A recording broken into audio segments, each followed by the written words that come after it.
Hello everyone, আসসালামু আলাইকুম। মাম কিচিংয়ের পক্ষ থেকে সবাইকে স্বাগতম। প্রথমেই বলে নিচ্ছি, কে কোথা থেকে দেখছেন আমার এই ছোট্ট ভিডিও কমেন্ট করে জানিয়ে দিবেন।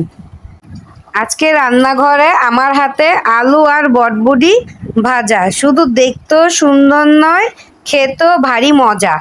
রান্না মানেই কিন্তু শুধু খাবার নয়, একটু আনন্দ আর একটু তৃপ্তি।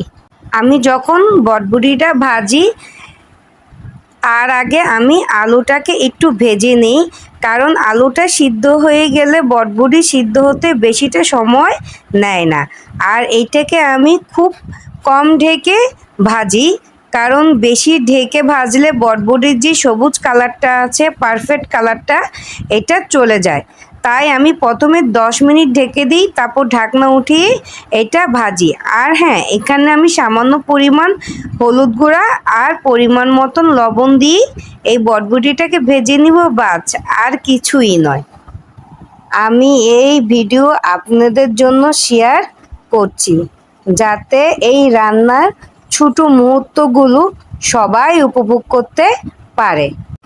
আশা করছি আমার এই ঘরোয়া স্টাইলের রেসিপিগুলো আপনাদের পছন্দ হয়। যদি ভালো লাগে একটা লাইক দিয়ে জানিয়ে দিন।